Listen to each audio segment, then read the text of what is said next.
at 616-301-9516 for him to become your personal accountant or your business accountant. Some of you folks have businesses where, and you maybe you do the books yourself.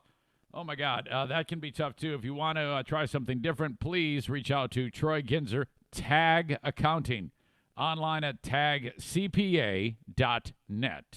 All right, 616-301-9516. Excuse me. Then there's my pal Jason Mays, one half of the team of Saranac Shit Kickers. The other one you'll hear about a little later on in the show, but JM Synthetics. What an amazing setup, online platform to get your AMSOIL products. AMSOIL invented synthetic motor oil and absolutely the best at it, okay? So not only synthetic motor oil, but a number of other products that you would need, lubricants, if you will, for you DIY pros. Reach out to my friends at JM Synthetics at jmsynthetics.com or get to their logo at ericzaneshow.com. Click on it. And that's where you go to that website. Check out the products. Buy something. When you buy something, let me know. I already owe a copy of Physical Graffiti by Led Zeppelin to Philip Merrill. And I owe a hat to my pal Tim the emailer. And I haven't yet dropped those into the mail because I've been a little busy, if you haven't noticed lately. But don't worry, I got you guys covered. I'm not going to let you down. Okay, so when you buy any product at JM Synthetics, jmsynthetics.com, I will send you a vinyl record. I've got plenty of those left. I might have a hat or two laying around as well. You just specify, prove to me, send me a screenshot that you bought something from Jason, and you are happening. Okay, my goodness, this is the 1st of December. Wow, here we go, 2020, the last month of the year. What a year it's been. It can't end soon enough, and we're ending on a high note to kick off December with what I'm about to tell you about now. The Eric Zane Show podcast begins now. Good morning. Zaniacs. Here's a man who's usually wrong, but he doesn't care. Here's a man who Eat things that'll make a billy goat puke. you're now rocking with the best. It's the Eric Zane Show podcast. And here's your host, Eric Zane. Thank you very much, Kevin, Mr. Smooth. I appreciate you.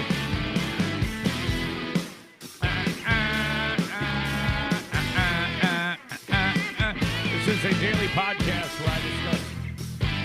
podcast where I discuss news, nonsense, and my personal adventures, spreading the word one person at a time. If you could, if you're listening on Facebook, share the hell out of that thing right now. Hit the share button. Say, this is Eric Zane. This is what I listen to live each and every morning. My gosh, you got to check it out.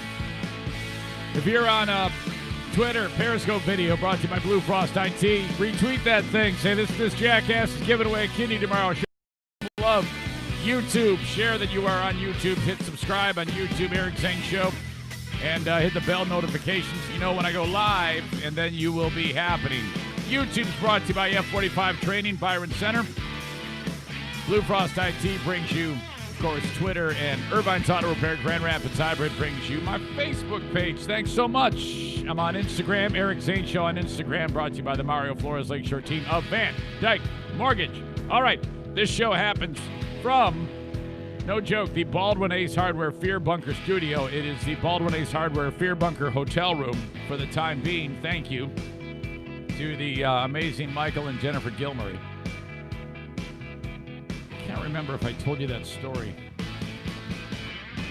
I know I talked about it on the Patreon about the Gilmurrays, but just be assured I'm thinking about you guys. I hope you're okay. All right, here we are, the eve of the Great Kidney Giveaway. You may notice that I am sporting this, the UCLA Bruins. This is where I am right now on the campus of this fine institution of higher education and learning and liberals, as they are everywhere here. Did you notice, Queen of the Forest, that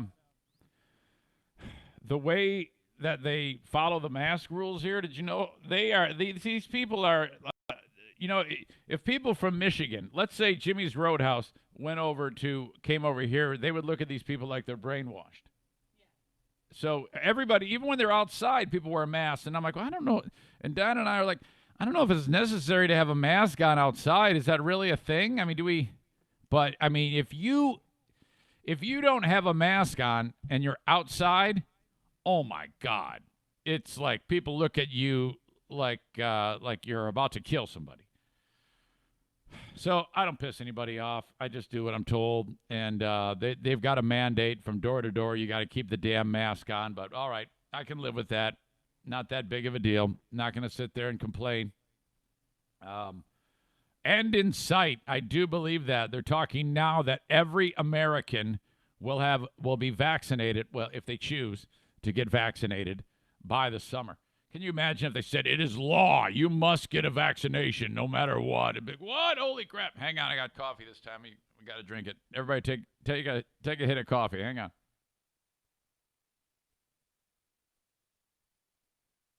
Okay. Yep.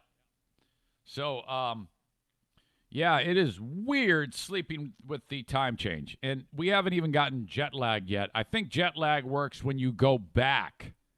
Then your body is just like starts to implode, because I experienced this in August. It's weird now because it was like 6:30 and Diane and I go, oh, well, I'm going to bed.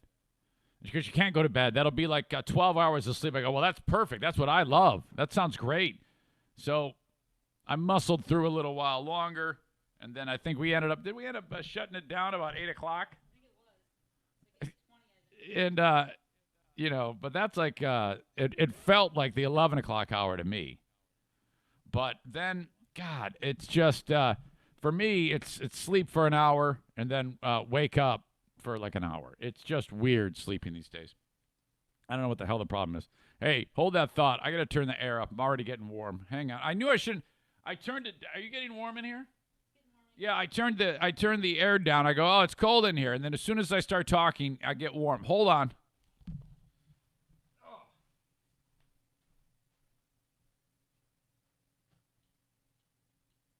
Don't go anywhere. Talk to those people. Hi.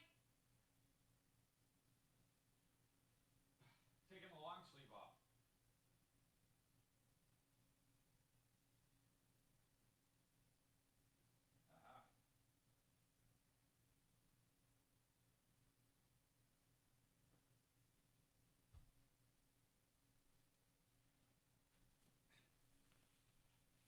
Okay, better. Got rid of the long sleeve. Total pro. That'll come out in post. Oh my gosh, we have stuff to talk about today. Holy crap. First of all, thank you for checking the show out. The show is also available wherever you download podcasts. In fact, that was the bread and butter of the show. When I first started the show, I didn't go on Facebook every time. It wasn't until after a while I go, we should utilize that more and more. It was, in fact, hell, I used to do the Patreon first before I would do like the free podcast. It was just weird. So many changes. We've got a lot to get to, this being the eve of the Great Kidney Giveaway. Okay, this is it. More on that in a second.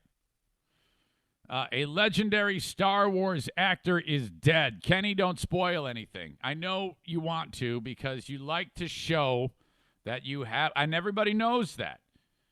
You have that Star Wars ability. So when I talk right now, just know that I'm informing all the other people who don't know everything there is to know about Star Wars. So I want you to do me this favor. I can't see the comments, so you can go ahead and do it. It wouldn't piss me off, but I will go back and look to see if you spoiled anything. So you can't. You gotta button your little lip there, big guy, because I know this is all things Star Wars you love. But this guy, in fact, had arguably the biggest role in the whole Star Wars universe, and he's now dead, and you probably haven't even heard of this guy. All right? And the director and creator, George Lucas, hated this guy. He hated him. Unbelievable. So much so that this guy, the dead guy, was banned from showing up at any Star Wars parties. Like, they would get together and have like big fanfare, like fans come and hang out and get a frickin' picture with R2D2, and you see 3PO sticks his finger up your ass or something like that. You can Darth Vader wasn't there. He couldn't tongue your asshole. So this is every day. It's like this every day. You don't even know that. Diana's off the camera in this bed, one of our Flintstones beds that Kenny describes it as. It's only frickin' just like 15 minutes after 8 o'clock here. 8:15. No one says 15 minutes after 8 o'clock. Okay. So Kenny, don't wreck it for anybody. Not that it would, but just please. I prepare these for a reason. I meant to get to this yesterday, and I failed. A mysterious update on the Utah monolith needs to be discussed, and a lot of nerds are still pissed off because it's not a monolith. A monolith is a stone. This is made of metal. We have an update on the monolith. All right. Of course, the queen of the forest, my lovely and talented Diana, is making friends here in California. And you may have heard the front half of this story on the Patreon yesterday, so I'll have to kind of go over some of those details with you. But there's more to this story about Diana and her making friends. All right, and a super ripped bodybuilder from the country of Kazakhstan is the latest person to marry a sex doll. And I don't know. This one just feels dubious to me. I cannot imagine that this is actually true. But it's being described as true. Now, it's New York Post true. So, I mean, I guess. But, all right, more coffee. Drink it if you got it.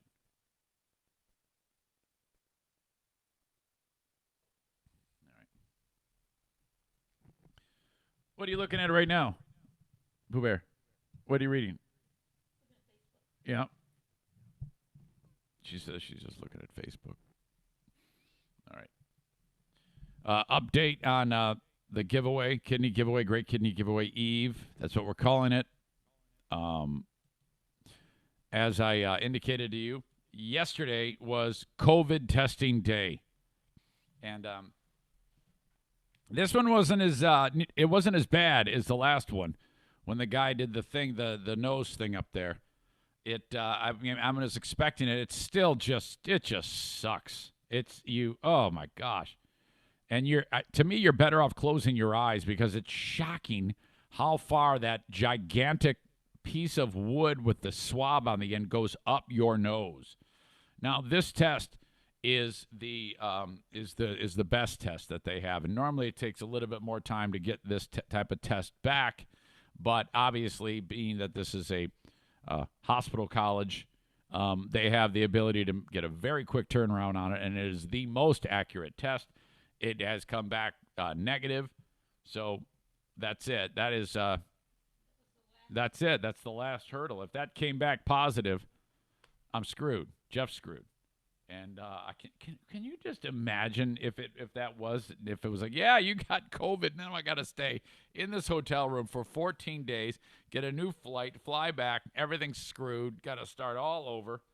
Well, not all over, but it would definitely be a big problem. So I'm glad that that's out of the way. Just got the update sent to me.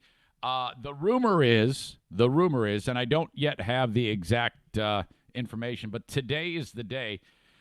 And they really kind of keep you in the dark here. They like to just based on scheduling and things like that, they don't let you know when the surgery takes place until the day before. I don't yet have a time of when this is going to happen. Jeffrey seems to think that it's going to be 7 a.m. I have to be at the hospital for tomorrow. And I don't know where he got that information from. But if that is the case, that would be 10 a.m. Michigan time that I would be getting going with that. Word on the street is this is like a 4-hour surgery. So, yeah, I am entirely just flying blind. I don't know what to expect about any of this. I've never done any type of surgery. I've never been under sedation. This is all new to me. I am literally just walking there and letting people do what they're supposed to do with me. I honestly am going out completely on faith, as I have for this entire time period. But that is enough. That has propelled me to this spot in the first place. So it naturally, some human type of jitters take place. But yeah, man, I feel really good about it. I feel that it is it's just something I'm glad to do. And I get way uncomfortable when people talk about the magnitude of this. I mean, I realize it. I know it. I know how important it is, and I know that it's not for everybody. But I honestly, I struggle with when people like give me glowing comments about this thing, and I'm like, oh God, I appreciate it. I don't know. What am I trying to describe here? Have you been following what I'm saying? Come on, would you come over here for me, please? I know you're laying in bed, but I got a microphone for you, and Kenny yells at me if I don't have you on the microphone. He's already going to yell at me because I was accusing him of ruining the ending of the Star Wars story. What am I struggling with here? Why? When people make a big deal about it, I'm always like. Well, I think because you're humble about it, and you're. Do you want me to modest about it, and it's. At one point, should I go? Yeah, I know. I'm pretty great. I think you should. Yeah, I know. Can you imagine? I know. I've been waiting for you to say something. Like that lady downstairs, you said, yeah, I know. Oh, God.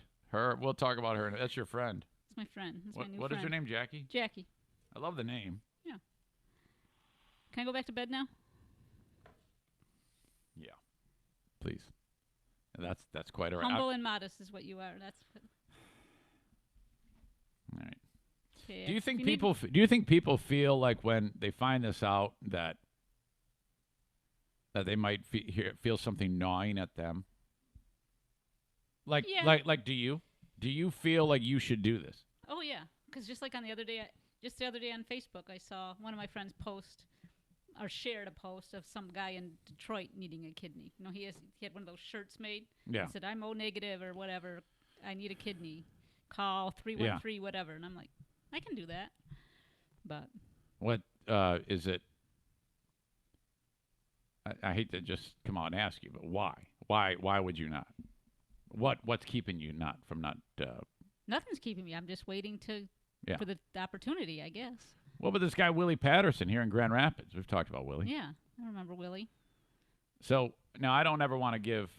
I mean, you're the closest thing. I mean, you're so close to me. I don't ever want you to think that I would ever say to you, you should, make. No, I'm not making this decision. No, and I've never felt anything like any pressure or whether it be. I haven't really pressed you on it at all. No, I just feel like I want to get in a little bit better shape before I do that. I don't know if that's well, you realize it's a 6-month minimum process. That's why. Yeah, that's true. So if you decided, hey, I'm going to do this, I have 6 then months you're on the clock. Right. Then you will get in better shape because you're on the clock. Exactly. Yeah. So there you go. Okay, so if anybody needs a kidney, look me up. Hold on. I'm just saying, that's for me. I mean, it would be the best damn thing ever if you decided to do this. I mean, it really would. Well, obviously I would because I volunteered for Jeffrey too. So yeah, of course you would. I would have no qualms about it. Now the beautiful thing about Willie Patterson is, he's going to the University of Michigan, so you don't have to travel. Right. So not that this is bad. I mean, we've had an adventure. Yes, we have. Okay, I'll talk with you more about that. Okay, sounds good. Bye, peeps. Okay, bye. See ya. Can you imagine if the next step, if in 6 months from now, in the summer, Diana's, instead of a black guy putting it to you, you'd be putting it to a black guy. She goes, that's enough. Hold on, coffee.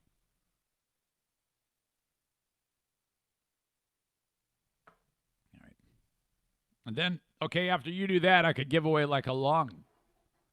I could give away a lung and then a chunk of liver, because the liver, you can do that. You can give away. We can just that's the way I can lose weight, is I kind of get rid of my shit. Between a kidney, liver chunk, lung, I could give away a cornea. I could just see out of one eye. I'd be like addicted to giving shit away. I could give away my balls. You can't give away cornea and shit like You're on the that until camera. you're dead. You're on camera. Oh, well, you can't. You see this cord? Get my cream. I'll give you some cream. You already did.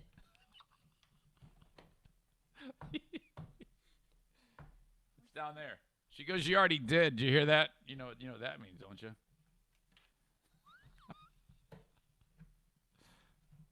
Yeah, that needs to be fixed. Our room needs a little TLC. This door here is falling off. And then where are you going? No, I'm good. I'll pee the bed. Well, I'll pee the chair. In the bathroom, there's the fan, the fart fan. It is just caked with dust. It's like really bad. Looks like. Got my mask. You ever notice that you oftentimes have your like a thing in each hand, and then you don't, and then you have to pick something up, and you don't realize that you have things in your hands. You just did it just now. She's walking around. She's got a cup of coffee in one hand, something else in the other hand, and she's trying to figure out what she has to do in order to pick up the mask, and her hands are full, and it's like it's not really computing that she has to set something down. Unbelievable. All right.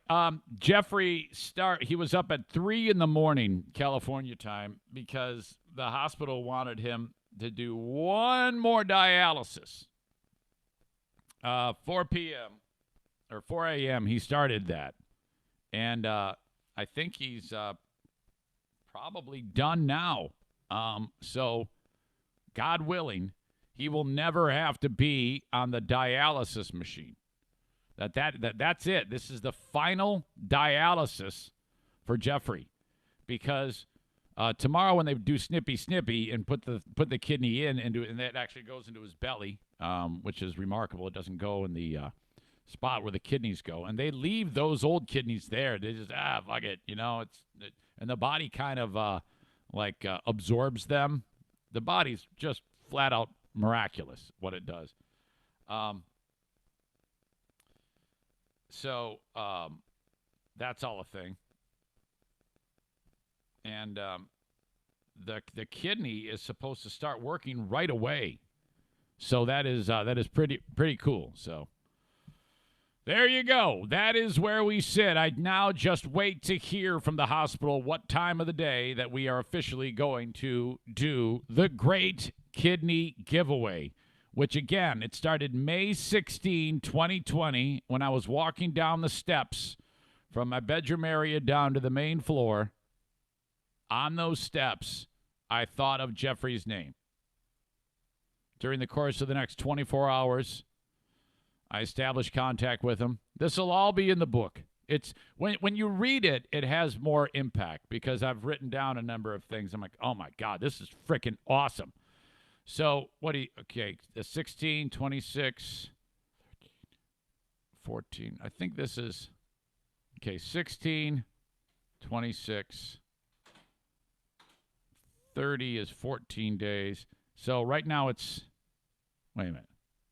No. 16, May 16, 26. I think this is 6 months and 16 days. Yeah, 6 months and 16 days. I can't believe it took me that long to figure that out. Since this all got started, it'll be 6 months and 17 days of process before that kidney is put into it. That's how long it takes. And ours is fast. This has been a fast process, frankly. It just buzzed right by. Stand by coffee, drink it.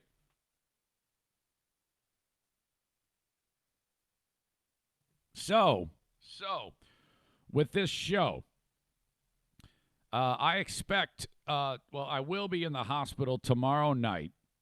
Not tonight. Tonight I'll sleep here. Tomorrow, operation. I hate saying operation. Spend the night in the hospital Wednesday night, and there is a chance. You realize I could get out Thursday and sleep right here Thursday night. And then I'd probably not do the podcast Friday morning. I'm just going to say right now that I'm not going to do the podcast Friday morning. Maybe I'll do. I have no idea how I'm going to feel. I have no clue. Who knows what's going to happen? But I am. I'm optimistic that it'll be no big deal. There's plenty of medicines that they're going. I can't take anything like ibuprofen for the rest of my life. Anything like Advil. Or any medicines like that.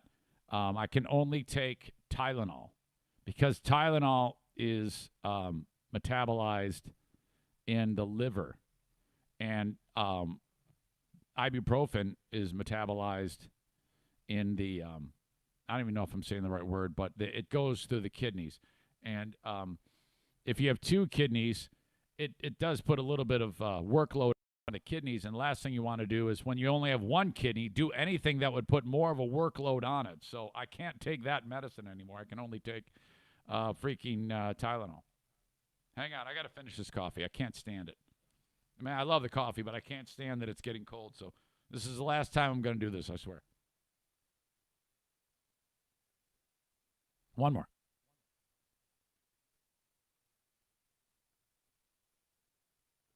Okay. This makes me cry. Diana got me a bunch of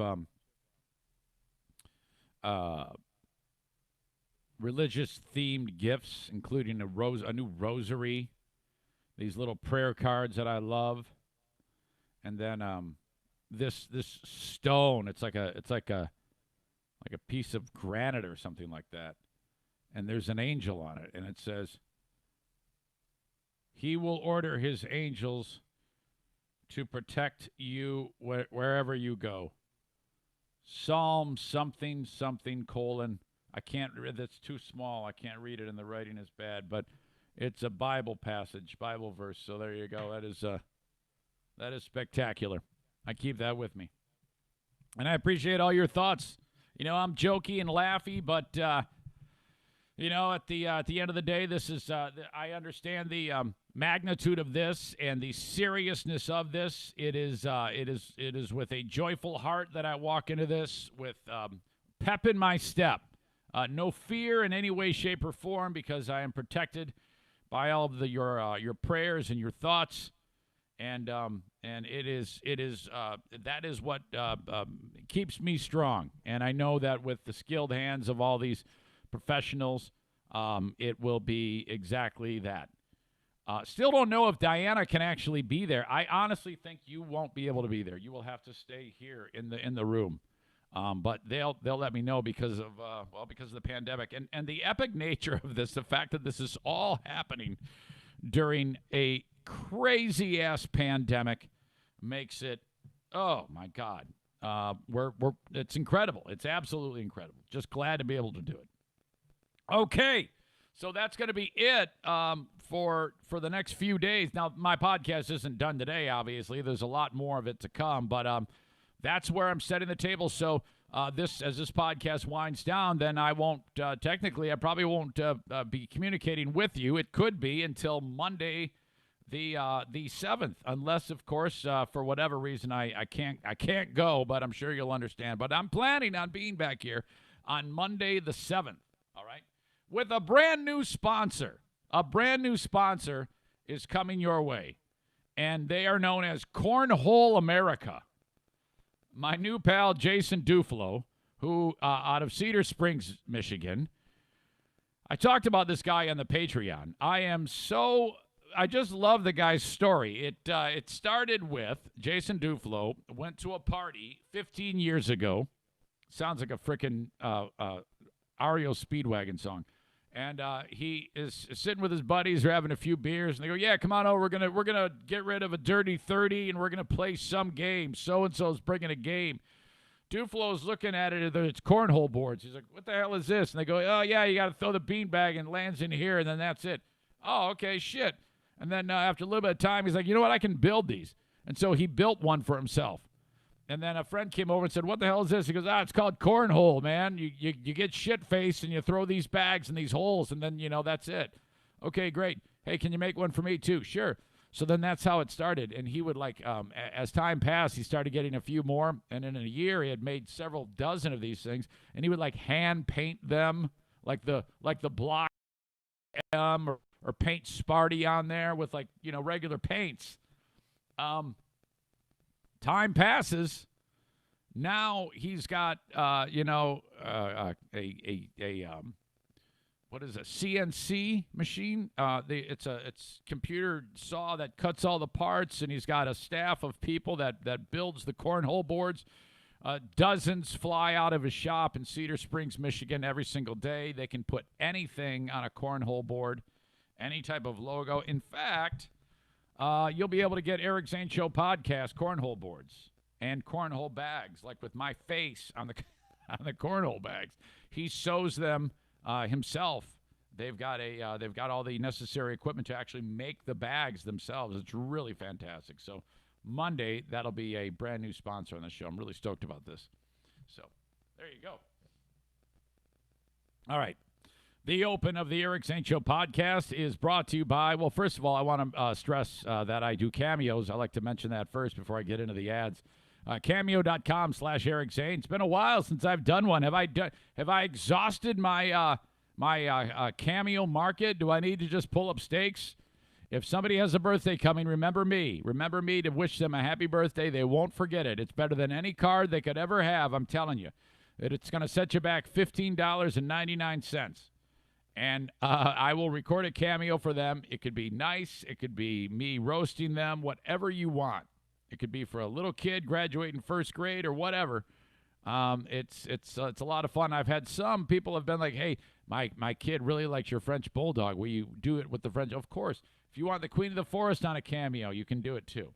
Just give me the exact instructions. You just type it all into the app, and it's taken care of. You can do it on your desktop or on your app. That's cameo.com/Eric Zane. Okay.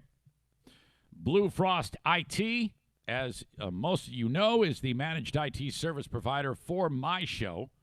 I actually hired them as an insurance policy of tech expertise. If things go wrong, I've got no one if I don't have Blue Frost IT. And then, the show doesn't happen. The dominoes all fall, okay? That's a problem. That's why I trust them, and that's why I hired them, okay? Blue Frost IT, if your business does not have this type of infrastructure support, you are risking real trouble of losing a lot of money, because if you can't do your business because your tech is down, well, then you're not making any money. Your customers aren't happy. Reach out to Blue Frost IT for that type of support. 616-200-8550. 616-200-8550. They're online at bluefrostit.com, or send them an Send them an email, info@bluefrostit.com. BK Guns and Stuff is the other half of the Saranac Shit Kickers. Gunsmiths on the show. Reach out to them at 616-902-2447. They can repair firearms sent from any part of the United States, okay? And they're known around the world for their expertise. But let's say you're in Portland, Oregon, for God's sake, and your rifle there's something wrong with it. You can reach out to BK Guns and Stuff, and they can repair it for you. Please support the show by calling upon the sponsors, including BK Guns and Stuff. Okay? 616-902-2447, or just get to their Facebook page by clicking on their logo at ericzaneshow.com. While I'm talking guns, Prince arming, making sure that people have all the knowledge they need to be able to get their concealed pistol license in the state of Michigan. Classes happening regularly, 2 or 3 times a month, in fact. It's a one-day affair. Usually, sometimes he breaks it up over 2 days. If you want more information about when the next class is with Prince Arming, the class happens in Holland Township, Michigan. You can reach out to Steve at 616-204-1705, or get to their Facebook page by going to ericzaneshow.com. Okay. Diana and I decided to go out and enjoy some of the local flavor of the Westwood, California community. Now, stand by. Excuse me.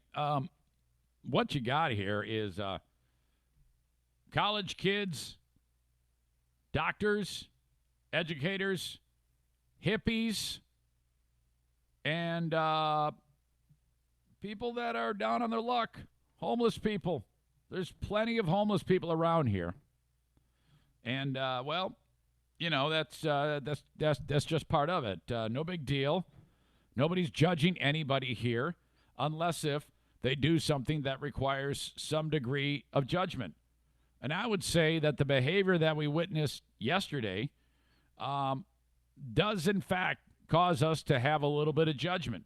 Did you have a little bit of judgment on that guy? Which one?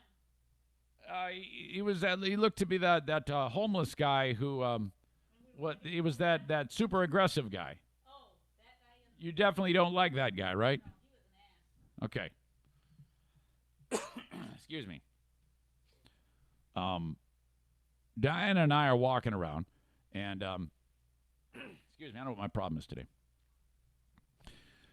We go to that Pierce Brothers Cemetery. That's the famous one with, well, there's a lot of famous cemeteries around here where famous people are buried. So we walk in, you know, Dean Martin's grave, Marilyn Monroe, right next to Hugh Hefner. Again, they're in like behind a wall, okay, but their bodies are there. Everybody else's stone is like gray. Theirs are pink because everybody kisses them. It's like, how you got to be a real sick bastard to go and put lipstick on and then kiss the wall. And now and then so what they do is then they clean it off, but it kind of has turned those stones pink. So you've got gray stones throughout. There's 5,000 graves here. And then 4,998 of them are gray and 2 are pink. Yeah, you can actually see lip marks all over them. Whatever. Let's see. Merv Griffin. It says on his stone, Merv will not be back after these commercial announcements. Farrah Fawcett, Kirk Douglas. Let's see. I didn't know that Sly Stallone had a son named Sage who died. Did you know that? I didn't even know that. I didn't know that until yesterday. Carol O'Connor. Oh yeah, Archie Bunker's grave. We saw Meathead, the original Meathead. Well, he wasn't Meathead. He called his kid, who played by Rob Reiner, or his son-in-law played by Rob Reiner, Meathead. His grave. Who else do we see? Don Knotts, of course, legend. So yeah, it's a nice walkthrough. Did that, and then we was like, okay, we're getting hungry. Let's go look for something to eat. You know, we went into this local taco joint. I think we should try that taco joint. We thought it was like overpriced, but I don't think it was. I think it was about right for the. Yeah. Everything here is like super expensive because Chick-fil-A costs $21. Like just. I got a number one. I got the sandwich, the fries, you know, the, what are they called, like a waffle fry or whatever the hell it is, and then a drink. And Diana got the chicken strips, okay? They're both priced about the same. It's $21. In Michigan, that's like, what, $10 maybe? $12? Yeah, well, it's ridiculous. The mom and pop taco place, we're going there. We should go there today. Go to the day. It's my last day, but it's, let the kidney taste this joy.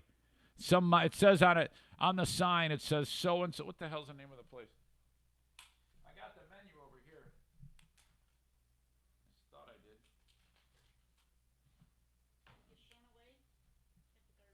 No, I don't want to waste my time. Doesn't matter the name of it. No one's gonna go there. But it said on the sign, "Real Mexican food made by real Mexicans."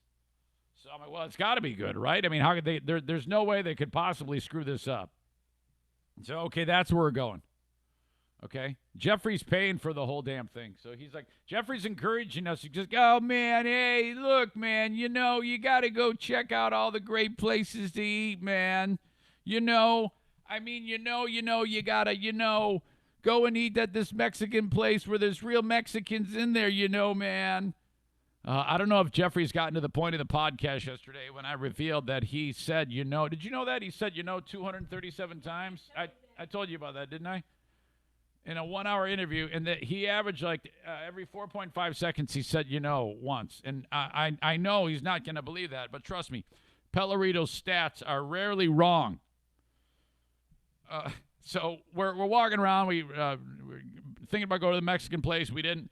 Diana decides she wants to go into Target. I go, what the hell for? She goes, I want to get a UCLA shirt. Obviously, we got UCLA shirts. We didn't get them at the Target, though.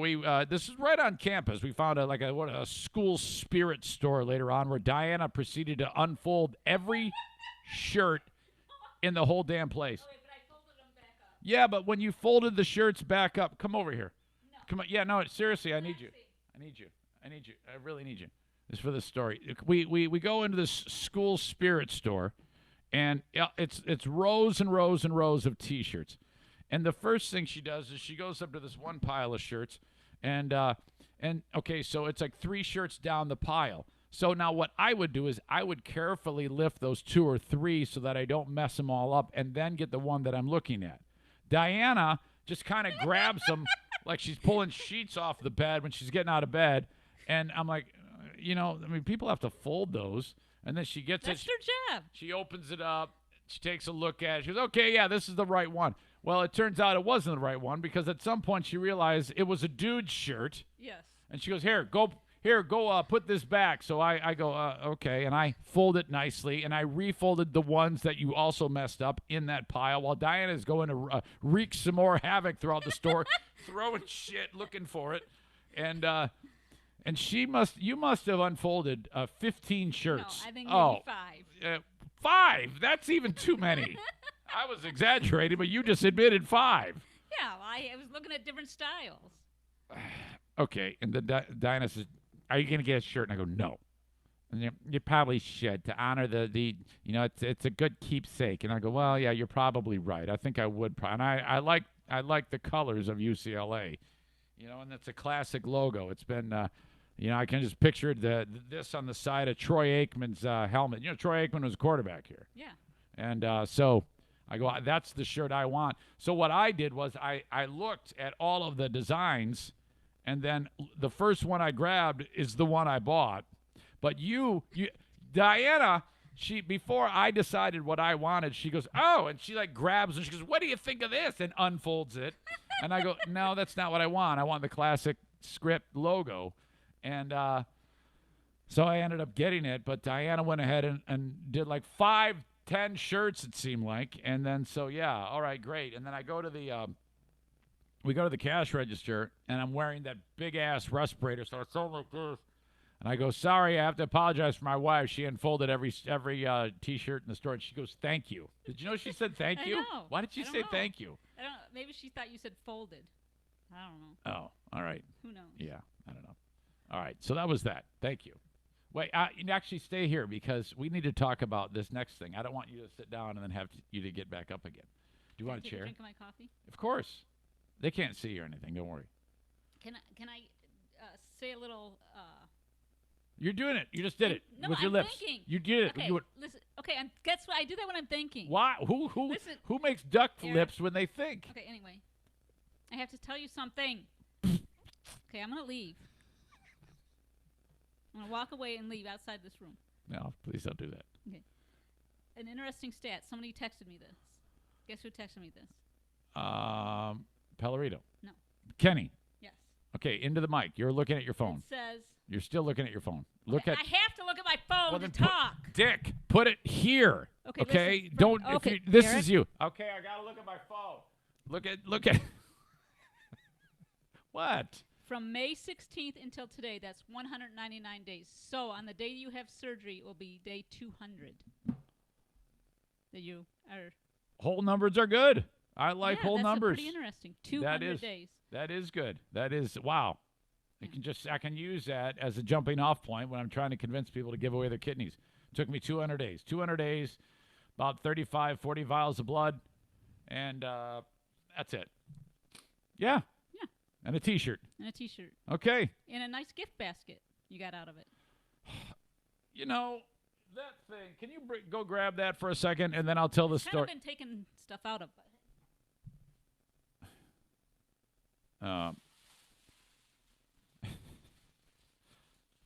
Okay. Give me my keychain, too.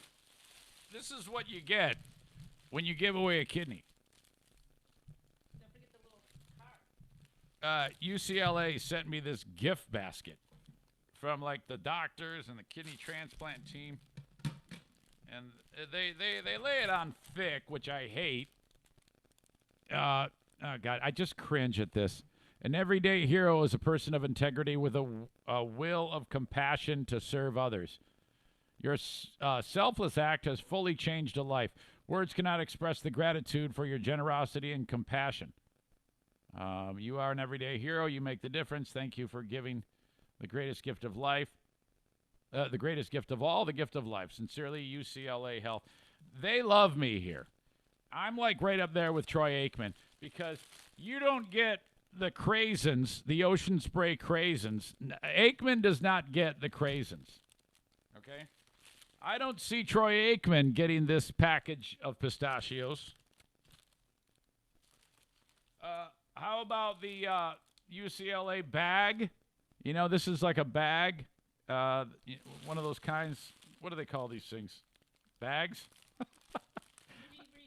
Reusable, recyclable bags with crackers inside, for God's sake. How do you say this? Ghirardelli? Dark chocolate, sea salt, caramel. That's like one of my favorite things ever. It's kind of weird, though, that they give me candy, and they told me that I need to watch my sugar. You know? Maybe it's like my last hurrah, you know? Okay. Topo Chico carbonated mineral water. That's a California thing right there. Planters honey roasted peanuts. Ah. Can you imagine if at the bottom of this there was some pot? Jin's chewy ginger candy. I gotta try that. I've never had ginger candy. Only ginger I've had was when you eat like sushi. You thought I was going to say something? Go over there. Go over there. What did you think I was going to say? I thought you were going to say the only ginger you had was me. Oh, the only ginger I've chewed is you. I like the way you're thinking. Yours is better. The UCLA Health Transplant Services coffee mug, thank you. Hey, by the way, if I die, you get all this. Delish banana chips. This, I guess, goes with the crackers, a jar of jelly. That's my favorite jelly, too. Yep. A pin that says, make a difference. All right, thank you. I'm trying. Oh, Mentos, gum, tea. There's something at the bottom of this. A pad of paper. Don't mess it all up. Well, it's got to come out sometime. You had one of these yesterday, this fruit leather. Oh, yeah, it's called Fruit Leather. It's really good. It's a notepad and a paper so that when I lose my ability to speak after loss of blood, I can write, kill me. You're a dick. She goes, you're a dick. All right. Look at that. That's called throat coat. Throat coat.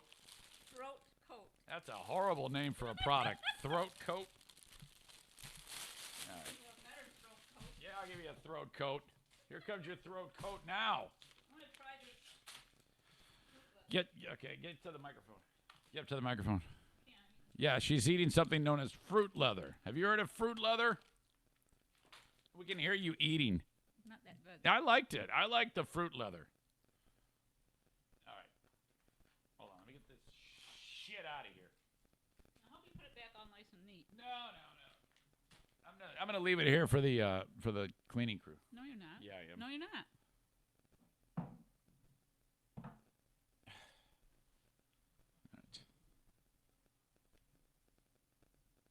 Okay. So, I indicated there was some pissed off guy that we had to interact with. Well, at least we watched his behavior unfold This was really strange to me.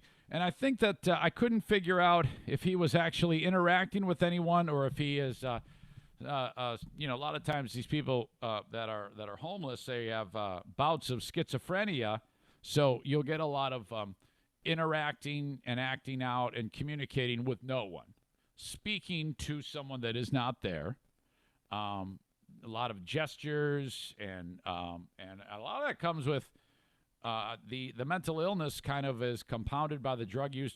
What came first, chicken or the eggs? You don't know. A lot of times these people had something very traumatic happen to them, so they're fucked. So we witnessed that a few times.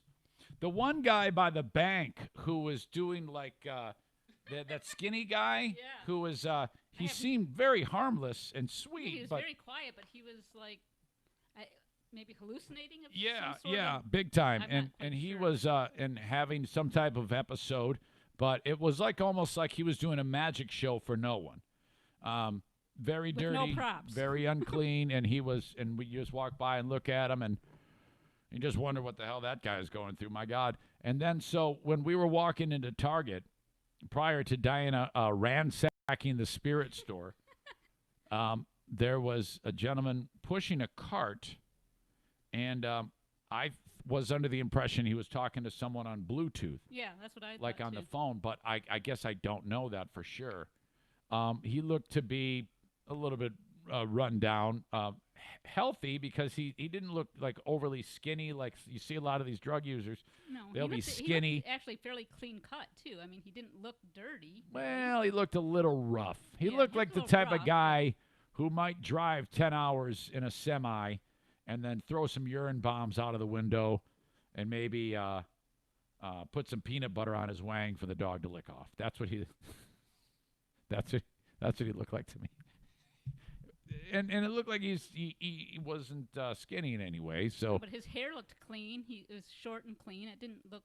right, but he was unshaven, Yeah. kind of aggressive. He's very aggressive. So, well, I don't know if his look was aggressive, but as he's walking by us, Pushing a cart. yeah, he's like, you hear him say, "What up, N-word," with a hard R. Not the A. It ended with a hard R. So he's talking with someone on the phone, and So we think.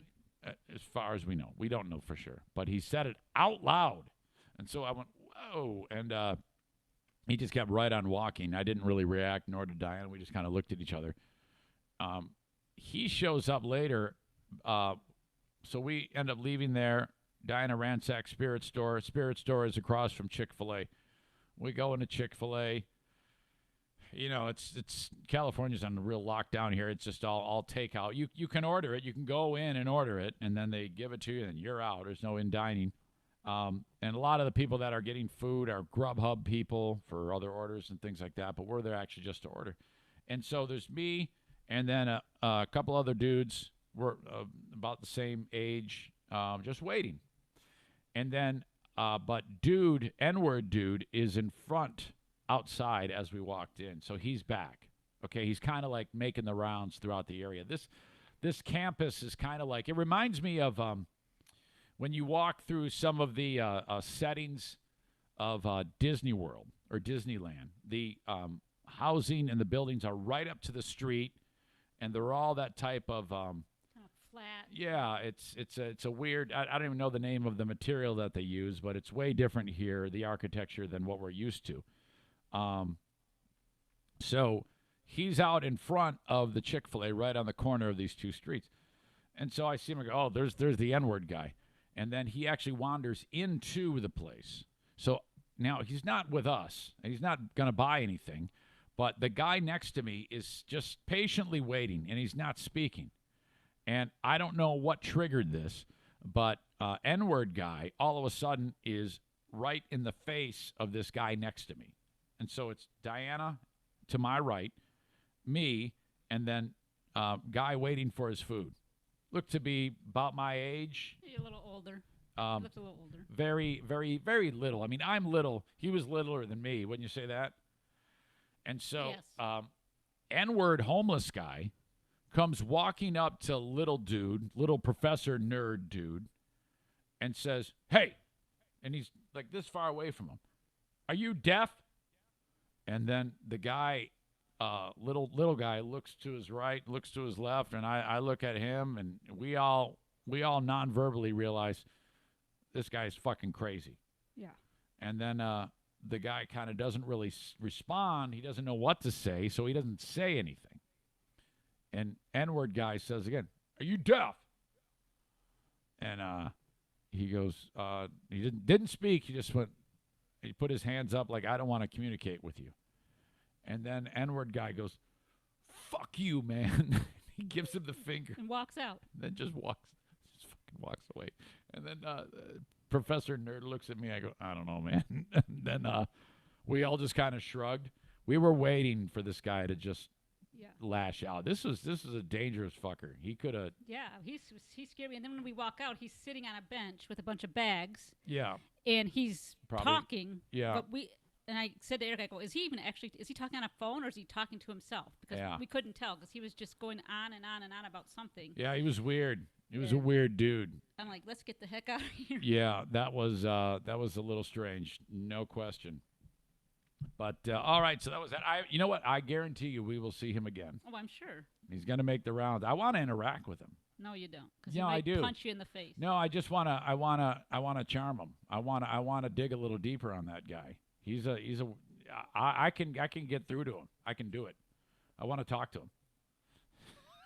Yeah, until he pulls out a knife. Tries to rob us. Yeah. Famous last words. I probably should just stay away. I'll try to respect him as much as I can. All right, thank you. That's Okay, it. That's all I had for you. Okay, so Queen of the Forest, thank you for reliving that story with me. David Prowse is dead. You're like, who is that? All right, I teased it. Kenny did a hell of a job not giving it away. Did you know that in the first 3 Star Wars movies, you know, y'all think, oh, yeah, that's James Earl Jones. Some of you may not have realized it. That big voice, that was just like dubbed in. The guy in the Darth Vader gear is this gigantic bodybuilder man, David Prowse, from England, from Bristol, England. And in 1971, George Lucas is watching the film A Clockwork Orange. And in that film is a small little bit part of some dude. And it's Prowse is in the film Clockwork Orange. And from there, Lucas got in touch with him and said, hey, man, I'm making this film called Star Wars, and I think you can be one of 2 characters. I've got a need for giant, imposing people. One of them is a character called Chewbacca, and the other one is Darth Vader. So, you know, he gets these 2 giant men, George Lucas. Peter Mayhew is the guy who ended up playing Chewbacca. I think he was like 7 foot tall. I think he's dead now. And this dude, David Prowse, who was known in England, like I said, as a big-ass bodybuilder, this giant dude, and he did all sorts of shit in England for some public service campaign called I think it was described as the Green Cross Man, and he would, in England, when they would want you to slow down on the roads, like construction ahead, they would do like a green cross on the sign. And so he was like this public service star. Hey, slow down. I'm the Green Cross Man. I say slow down. And he was more known for that, especially in England. He was well known for that as this public service announcement superhero. So, all right, this is all happening for David Prowse. Everything is great. He gets invited on to be the number 1 villain in the history of film. He claims, though, that he had no idea that they were going to dub in James Earl Jones' voice into Darth Vader. He thought it was going to be him, but, you know, that really wasn't what they were looking for, the voice, his voice for the character. So he claims that was a surprise to him. Now, here's the thing. He was in the 3 Star Wars films, Episode 4, A New Hope, and then Empire Strikes Back, and then Return of the Jedi. And then that's it. And so I'm reading about this guy, and he was, I think he was like 85 years old. Yeah, died at 85 years old. And when I was reading about him, it says that him and Lucas had a feud, like big time. And they eventually banned Prowse from all of these, like, Comic-Con type Star Wars events where people like Kenny get together and they go and they get the autograph with, you go the whole line. Dude who played C-3PO, you get him to sign, get a picture with him. You get a picture with Peter Mayhew, picture with David Prowse. Little Kenny Baker at 3'2" is there. That's the little fucker who was actually 3'8". He was in the R2D2 thing. It really is astonishing to me that they actually had to have someone inside of the fucking R2D2 to do it. That seems to me to be completely unnecessary. That why didn't they have like remote control? But whatever. They had him. I think they had Kenny Baker do it for quite some time. If he was, how many of the Star Wars films he was in, I'm not sure. But in order to cast the film, obviously he needed a lot of large people and little people as well. He continued his association with the R2D2 character in The Force Awakens. He was going to be a member of the cast, but he served as a consultant for the character instead. November 2015, Jimmy V was cast as R2D2 in The Last Jedi, replacing Baker. He was probably just too damn old. He's like, God, I'm not doing this shit. Fuck that. I'm too old. I can't do it. But back to Prowse. I wanted to get a little bit more about this so-called falling out that he had with George Lucas and the specifics behind it, because he wrote a book about it, and I don't know if it was really explained. If it was explained, it was only explained from his point of view. But he pissed everybody off because he could not stop talking and leaking shit to the press, from what I'm understanding. Like I said, banned from official Star Wars activities back in 2010, but the issue dates back much further. According to this article, the trilogy commenced in 1977. Wasn't exactly short on surprises, with The Empire Strikes Back arguably boasting one of the most shocking reveals in cinema history. That was the "I am your father" moment with Darth Vader and Luke. However, Den of Geek notes that Prowse teased the reveal to the press beforehand, saying, quote, "Father can't kill son. Son can't kill father, so they live again to star in Star Wars 4, which is A New Hope, the first one that came out in 1977. So the one guy who doesn't actually have a speaking role cannot shut up about anything Star Wars related. That's pretty stupid. The information appeared in at least one newspaper and encouraged Lucasfilm to try harder to keep plot details hidden from the press. Although Prowse later claimed that he didn't know. No, I didn't know. It was just a lucky guess. He said it was a lucky guess. So Lucas is like, come on, Dave, shut up. You can't say anything. Later on, in 1982, a year prior to the release of Return of the Jedi, a UK newspaper leaked that Darth Vader would die, and the book How Star Wars Conquered the Universe highlights that Dave Prowse was blamed for the leak. The previous source adds that this led to David Prowse being left out of many of the third film's scenes. And something I didn't realize, when the helmet came off of Vader, remember that scene when Luke's like, I want to see you, you know? That wasn't David Prowse. That was an actor by the name of Sebastian Shaw underneath there. Kenny's like, I knew all this shit, man. I already knew this, man. There's nothing I didn't know, everybody. It made me cry. Oh, man. Diving deeper into the issue of the leak, Dave recalled that a journalist called him one day to discuss his career as a weightlifter. However, the journalist began to talk Star Wars at some point. Dave has since spoken about this moment. Quote, This guy turns up at my gym that evening, and halfway through he says, "You know you're being killed off in this movie, don't you?" And another guy's playing the dying Darth Vader. I said, "They wouldn't do that. They wouldn't go and unmask somebody else after I've played the part for 6 years."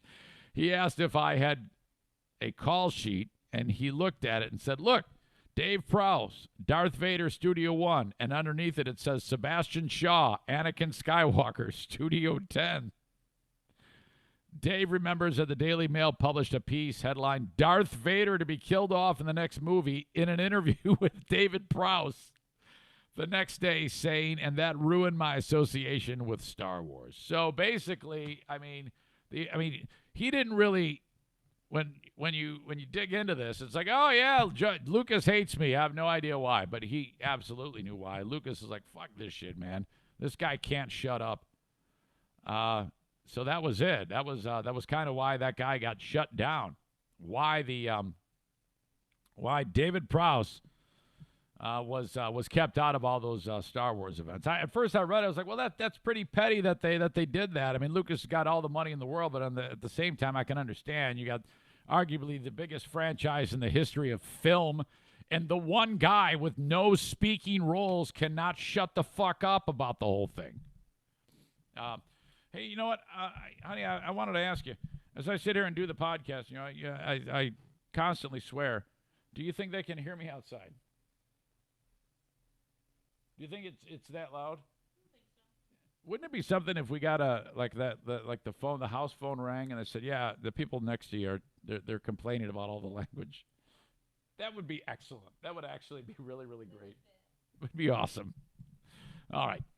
Hey, folks, I'm on Patreon. The podcast continues each and every day with the Patreon bonus podcast, and I'm inviting you to check it out, okay? Now, I do throw a few up free from time to time, but, you know, honestly, I'm not going to let you down. I put so much up there on Patreon. You just give me $5 or $10 a month, just 1 month. And if it sucks, then you're out, okay? That's not really a ton of money that you're out. But I know you're going to love it because we do so much on there, man. Especially after we get back from this kidney donation. You'll have the Ben and Eric Patreon podcast. We do that each and every week. Smarter Than a Former Drug Dealer Trivia with Dale. Not to mention the 5 bonus podcasts each and every day of the week, Monday through Friday. The Zane Asylum is up there, and then the Lost Zane recordings, which I have them all ready to go for my time that I'm away from you. They drop Mondays and Fridays, and that is in order all of my shows on 107.3 WBBL. The good, the bad, and the ugly, and I hope you enjoy it. All there at Cameo.com. I'm sorry, Patreon.com/Eric Zane. Okay, making our way through this pandemic, the Kent County Health Department reminds you to make sure that don't let the vaccinations for your kids slide, all right? And you can get that all taken care of for little or no costs if you qualify. Just reach out to my friends at the Kent County Health Department, okay? AccessKent.com/health. Kent County Health Department doing what they can to make sure that you are safe. And if you need more information about COVID testing stations, where they are, again, go to that website, accesskent.com/health. Shoreliners Stripes Parking Lots. Shorelinerstriping.com is their website. Many of the businesses on my podcast are these startups and moms and pops and guys getting together and fulfilling a need. That's what Shoreliners does. Somebody's got to stripe the parking lots to make them look great. I'm telling you to call upon Shoreliners Striping online at shorelinerstriping.com. While I'm at it, you need the house cleaned. A&D Cleaning does just that, man, and this makes a great Christmas gift. If you're thinking about surprising someone close to you with a gift of an immaculately clean house, call upon A&D Cleaning, 616-550-3644. That's 616-550-3644. I have one more thing for you, Diana. We need to talk about your new pal. Jackie? Yeah, Jackie. Come on up. Okay. Now, everybody here at this hotel is struggling. They're all getting treatment for something. What is Sweet Jackie getting treatment for? Do you know? Well, Sorry about. I don't think it's actually treatment. She just had to get a couple of tests done because she found a lump on her thyroid. Yeah. And so she lives kind of far away, so They Or- just Orange County. so they just put her up here. Okay. What was that? Did you hear that? Yeah, what was it? I have no idea. Sounded like a dog. Sounded like a or damn fart. dog in here. Yeah. Did you fart? No, I didn't fart, but that's It might have been the fridge. Sometimes the fridge makes noise. I heard it too. I was like, "Arr." What was I that? was like, what the hell? Gozer. That's a Ghostbusters reference. On the Patreon, you detailed with us yesterday that when you went down to the little outdoor seating area, Yeah. you were introduced to this lady. You struck up a conversation with her. You were going to read, but this chatty Patty sits down, and she couldn't stop talking to you. Exactly. Okay. Now, you described her as a type that she dominated the conversation. It was like 90% her. Correct. But you did, in fact, tell her that why you're here, Yep. and I don't think you revealed on the Patreon. Well, yeah, I guess you did. I think you indicated that she thought that was cool, whatever. Yeah, she thought it was awesome. Okay. But you kind of ended when you were on the Patreon. You kind of like, oh man, it's kind of like I was glad to get away for a period of time. Like it kind of consumed your Right.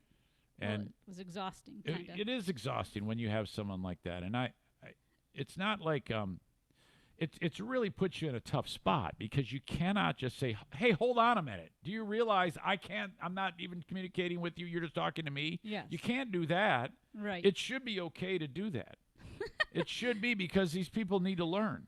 But I mean, here she is. She's probably 60 years old. I don't think it's pointless to try to teach people. True. You might And as she probably doesn't even realize she's doing it. No, she so. doesn't. She doesn't realize it at all.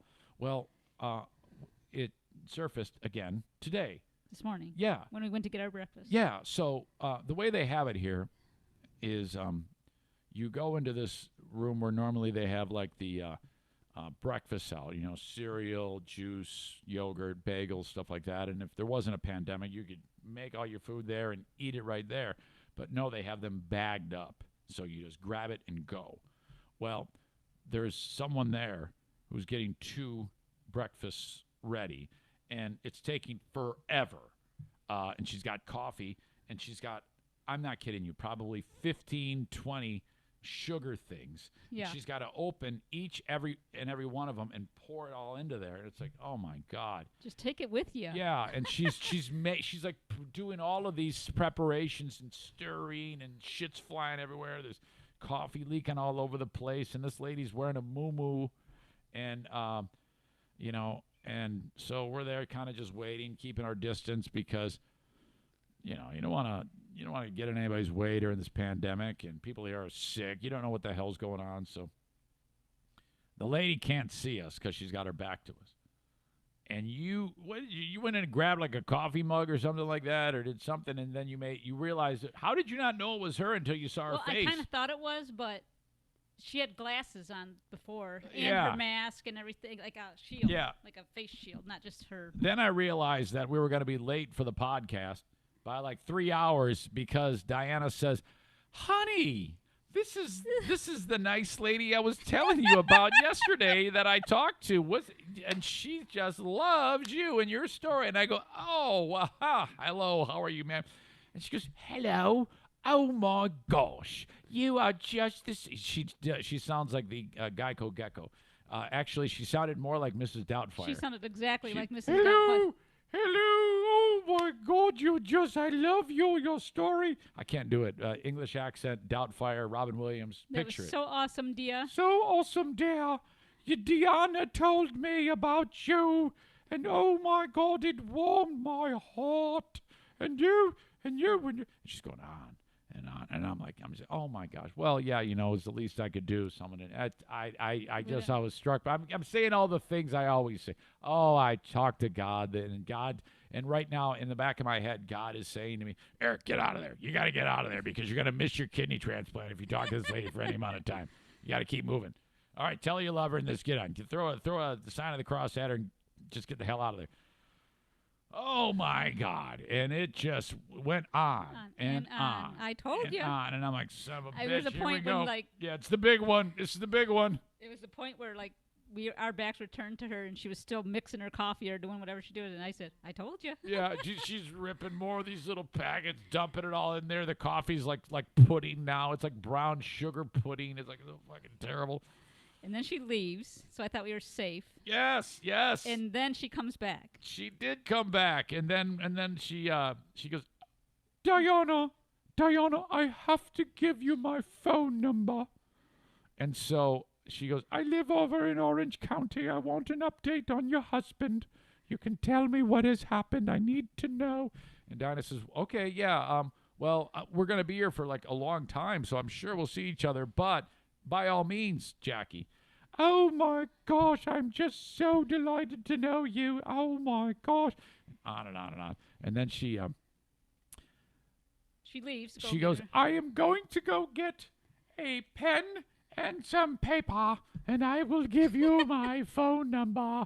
And I'm thinking to myself, well, why don't you just say it, and we'll put it into our phone, and then, that'll be good. But no. So we're standing there holding on to our trays, and Dolores, who's like the watchdog for the commissary area, she goes, you can't stand here. You got to go out. You got to leave. You cannot be here right now. So we're like, well, fuck. So we're out in the hallway holding our shit. Waiting for her. Waiting for Jackie to show up. And I go, well, I'm out of here. I got to go. And then she gave you the number? She did. Can I see it? I'm going to give it. I'll give it to everybody. Have everybody call her. No, don't do it. Cell phone. That's her cell phone. This is Jackie. Don't say her her name last is name. Oh. That's not nice.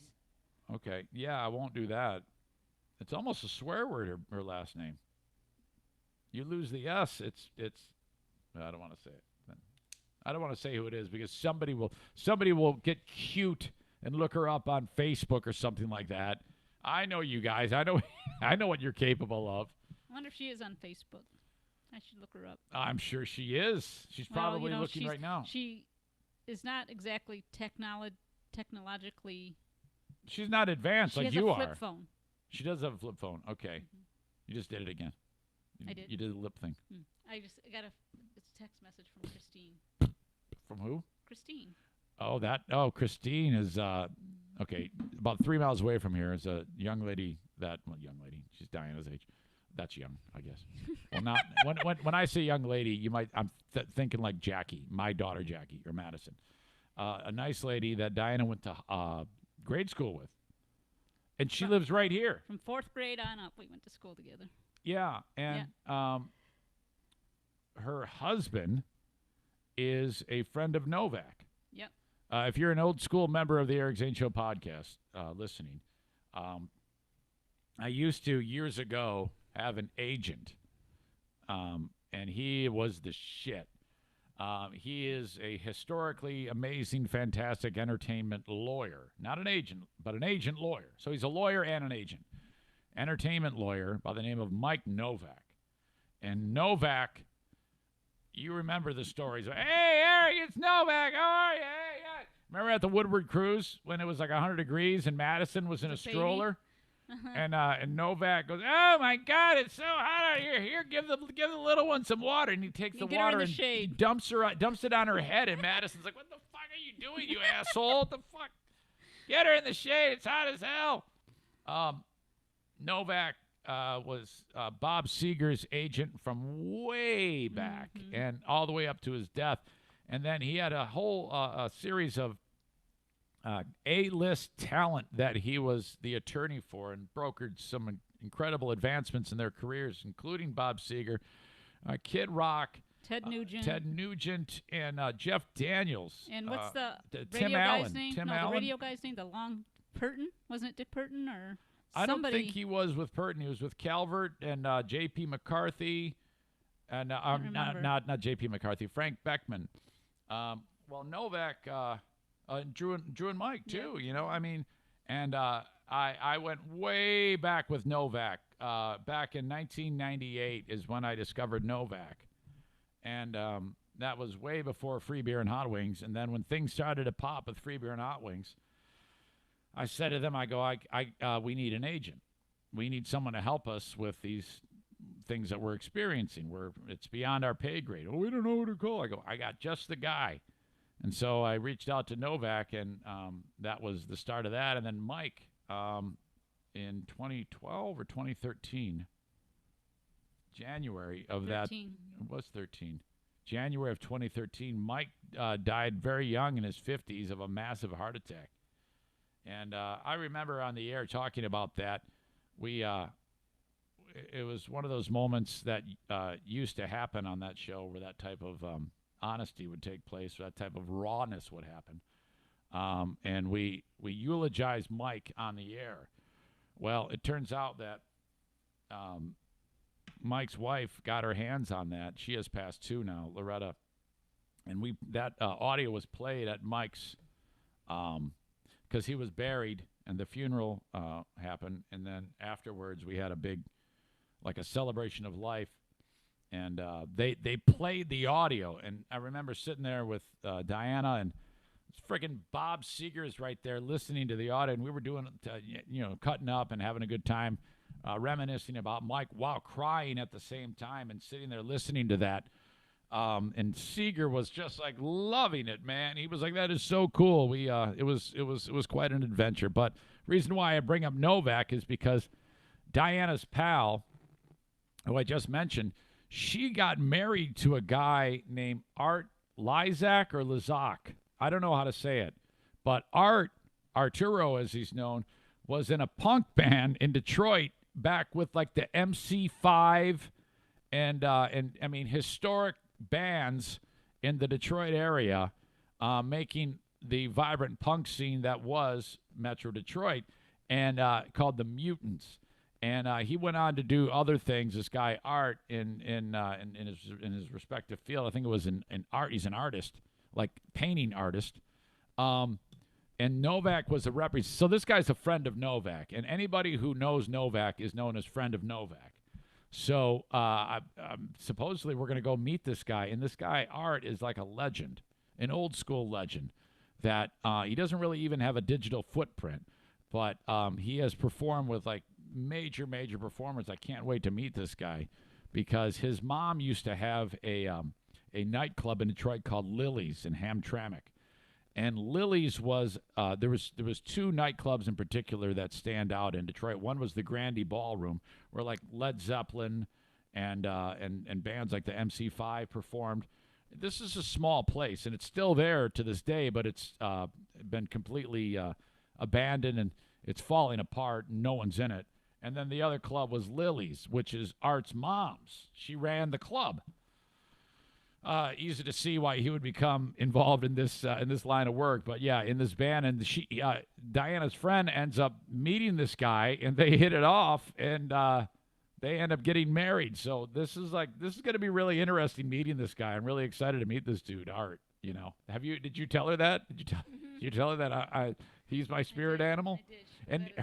And him and I know a few people in radio. Doug Podell comes to mind. I know he's friends with Podell, so I'm interested in sharing some war stories with this guy and getting to know him. You know, it's going to be an adventure. Everything we do turns out to be an adventure. Going to get food at Chick-fil-A turns out to be an adventure. Are you kidding me? It's the way we roll. It's always something. It's always something going on. Son of a bitch. It's getting hot in here again. I got the air on. I got the air on. It's because you're standing there. Okay, I gotta go sit down. Yeah, you got 6 months till you get your kidney taken out. You better go run a few laps. Can I be done? Hold on. Your new pal. Yeah, I'm done. Done with you. You are done. You're on camera right now. Right now they can see you. I dare you to show your butt and get us canceled. Don't do it. Please don't do it. Don't do it. Don't do it.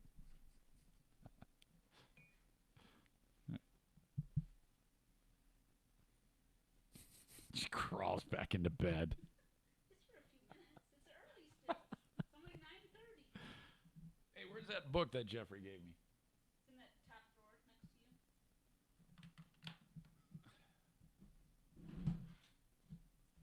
All right. For you that are just listening, for you folks that are just listening to the audio podcast, you'd be like, what the hell? We can't see it. Yeah, I know. So during Jeffrey's time sitting getting dialysis, which is just an abortion, it's horrible. he draws and paints all the time. And so this book of illustrations, think about this. This is a really thoughtful thing. It kind of puts you into the frame of what is in his brain while he's getting dialysis, which is hours and hours. Every drop of your blood leaves your body, goes to this machine that pulls all of the shit out of your blood and puts it back into you. It's just horrible. For years now, well, more than a year, I shouldn't say years, he has been drawing, making illustrations. And I feel like I'm a teacher reading to the classroom. They have a, like Pablo Picasso, his works had a certain type, there was a consistency to the work. You would know a Picasso painting if you saw it. Jeffrey's work is particularly this one face that you see here in various forms. There's two things he focuses on in this book. He described it to me. The bird is always hope, as he describes it. Now, Jeff is super creative and artistic. The face is him. And it's fascinating to get a snapshot of his brain. Every single one of these drawings was done while in the chair. This is him. Here's the bird here. They're all, and it's all his, it's reflective on his mood. And you got to understand what's going through his brain during all of this. All right. And a lot of these are dated 2019 and on and on and on. Pictures of from the chair. He thought he was going to die. There was no hope there for periods of time. He's gone through the ringer. And so that's kind of reflective of his mind as he's gone through this. And then so now here we are. As of this recording, he's just finishing up his dialysis treatment. And then just pray for him that we are putting this to bed, that it is over for this guy. Holy cow. And the thing about Jeffrey is optimistic, but he's a believe it when I see it type of guy. Even though we are less than 24 hours away from him actually getting a functioning kidney, he is, until it's working, until he actually urinates.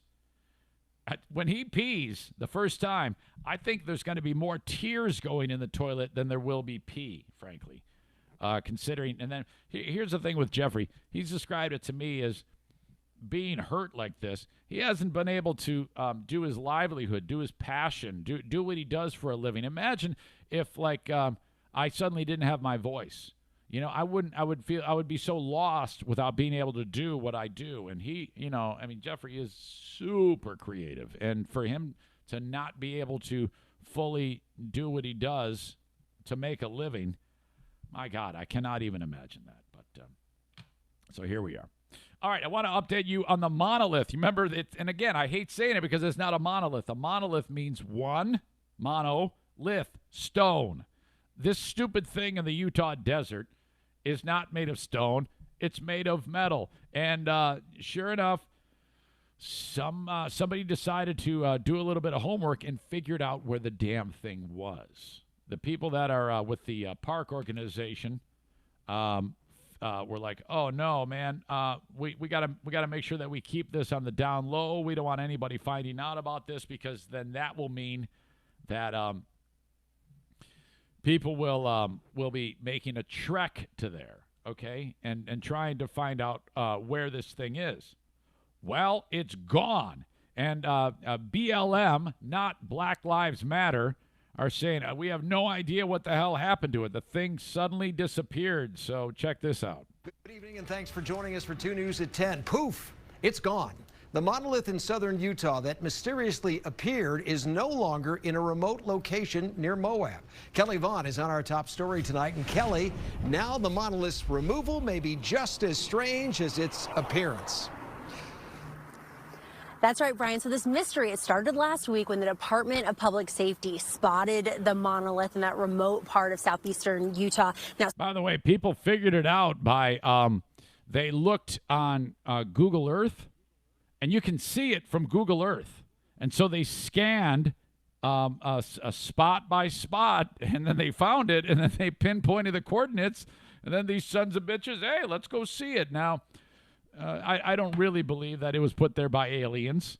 I believe it's some type of art installation, but people are like, oh, my God, we got to go see this. Our life depends on it. It's like, who the fuck would do that? Why would you be so, I mean, seriously? Some saw it as an art installation. Others say it was left here by aliens. Okay. Either way, the Utah monolith is no more.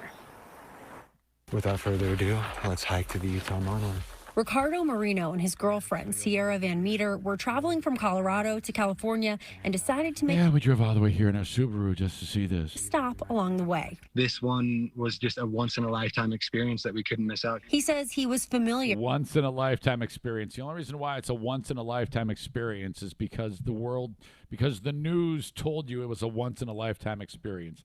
It's not. with the backcountry and found the GPS People are coordinates of the stupid. monolith online. They arrived around 11 at night and planned to take some pictures. We had passed a truck, a long bed truck, early 2000s. People are sheep. All you have to do is say something is important. We need to look at this, and then people flock to it. This is so dumb to me. Light colored truck with a large object in the back of it. And I joked out loud, like, oh, look, there's the Did you hear that? He actually saw who was taking it driving away. truck, early Hold 2000s. on. He was familiar with the backcountry and found the GPS coordinates of the monolith online. They arrived around 11 at night and planned to take some pictures. We had passed a truck, a long bed truck, early 2000s, light colored truck with a large object in the back of it. And I joked out loud, like, oh, look, there's the Maybe it's the guy who stole Rick's trailer.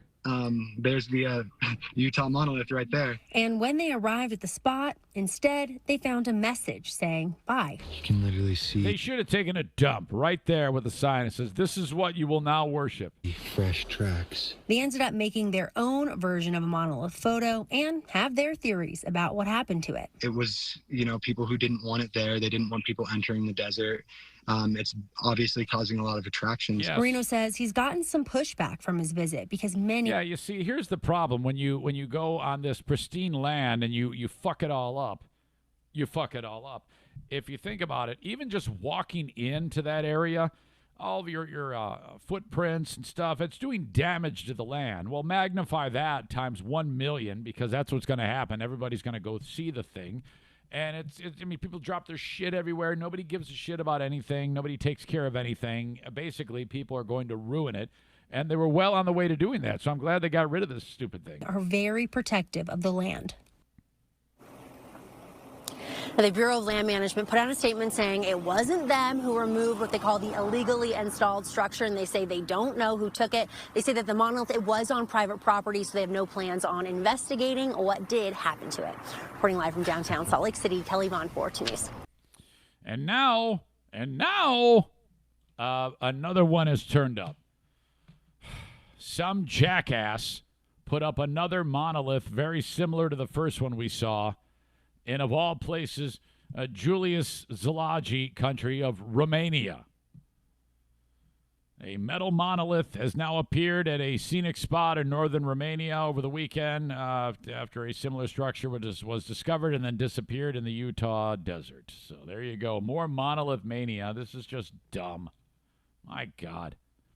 Yeah, people are freaking out about this. Anything to distract us. I guess that's a win in my book. Okay, the Mario Flores Lakeshore team of Van Dyke Mortgage says, look, you can get a mortgage, all right? Now, Mario works with tons of people that are financing gigantic homes that they're purchasing. And that type of endeavor usually has someone with a very, very high credit score. That's easy.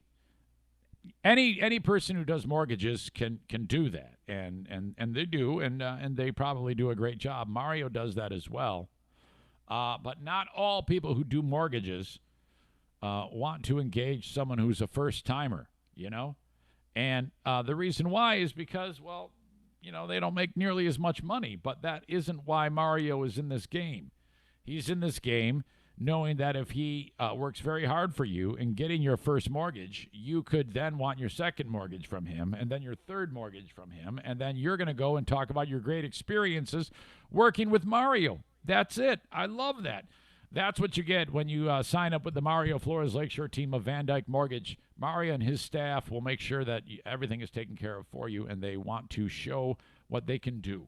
So please call Mario at 231-332-6505, NMLS number 3035. It's a great time to get a mortgage. Thank you very much. Okay, if you're wanting to get into shape, like the Queen of the Forest just said, you heard it. Should I hold you to that? Do I? I mean, are we? You serious? On January 2nd. What? January 2nd. Yeah. Or 1st. For what? To get to get in shape? Yeah. For what though? A kidney donation. You want to give away a kidney now? Yeah. Well, come on over here. Come on here for a minute. Man, I'm Hold on a minute. We got to talk about this. resting. I know you're resting, but they can't hear you. You gotta. I'm gonna get yelled at because they can't hear you. You gotta come over here.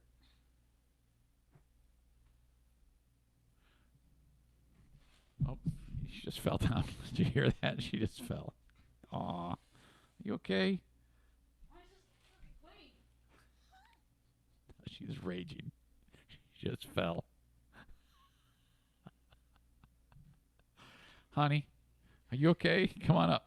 Come on over to the microphone. You got rug burns. Okay. You already had some. You seriously want to do this? Yes, I know I've told you I know, this. yeah, I know. Why would I offer to donate to Jeffrey if I I wasn't know. serious? I know, but I mean, so we're not done with the first one. Do you want to? Okay, so that would be incredible. Yeah.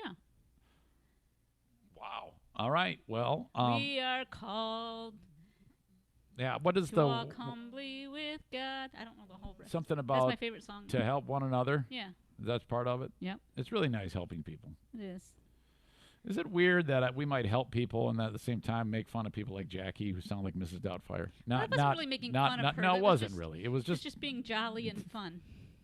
It wasn't really making fun of her. It was just telling a story. No, I mean, really. I didn't call her names or say No. she was an asshole or anything like that. No. She's not. I love her. But I mean, it was hard. Yeah. There's a learning curve there. That's right. Okay, well, this is that would be incredible. I would have. As soon as the holidays are over, because the holidays are hard to. Well, then you want to give it away to Willie? Are we? We should talk to Willie first. But yes. Yes, Yes, I have a yes, question you're- about that. So, and I don't mean this to be. Is it like a a is it a smart black ass. guy white girl thing? Yeah, I mean, so race or whatever or gender or nothing matters. No, you are the Cadillac because your blood is what again? Oh, negative. You're the rarest of the rare. You are the crown jewel of blood. Well, I'm the universal donor. The rarest Right. of the rare is like AB something or other. Right. You're I'm the the universal one donor. that when people But that hear doesn't really mean God, anything because you were a better match than me for Jeffrey. So well, that's Yeah. because of the antigens. yeah. All right. Well, we're putting the cart before the horse. Yes, absolutely, I agree with you. But I think we should talk to him. Yes. But I'm sorry I put you on the spot. But You that's put me awesome. On the spot. No. Okay. Okay. Can I go rest now? Someone- Time to rest. Don't fall over. Don't fall again. No, you fall a lot. You realize that. Shouldn't have been there. You fall all the time. Well, yeah, but you can. I know there was a pillow there that you. First of all, how is it you trip over a pillow? You might hear like trip on a bump or a curb, but a pillow. You trip over a pillow. I was in a hurry. All right. So yeah, you heard that, Queen of the Forest. She's going to be getting in shape. So who knows? You might catch her at F45 in Byron Center, Michigan. F45training.com/Byron Center. That is the website. You can go there and check it out and then work out for free for 1 full week. Please mention my name when you call upon my friends at F45 in Byron Center, Michigan, right where the family fair is. All right? Again, the website, F45training.com/Byron Center. It's a 45-minute workout. They happen all throughout the day. Scheduling is all on the website. You can work out on the weekend. It's group training with a personal touch. And boy, are you going to work. And I've said it before, and I'll say it again. The hardest thing is getting your butt into the gym for the first time. And you might be like, well, I'm going to do it on my own. Well, unless you got a lot of technique and expertise in this field, why don't you sign up at F45? Because you're going to save yourself a lot of time and energy because they are the experts and they can help you and get you in shape faster than you can on your own. All right? F45training.com/Byron Center. And then, of course, my friends at StellaFly. If your business needs some marketing advice or technique or execution through social media, that's what StellaFly does. S as in Sam, T as in Tom, ELLA Fly. StellaFly.com.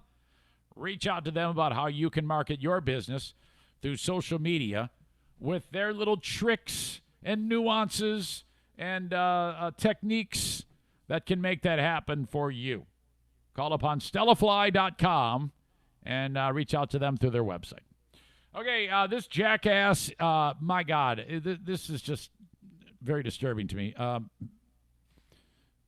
New York Post reports guy from Kazakhstan, Borat country, Kazakhstani bodybuilder is Yuri Tolochko.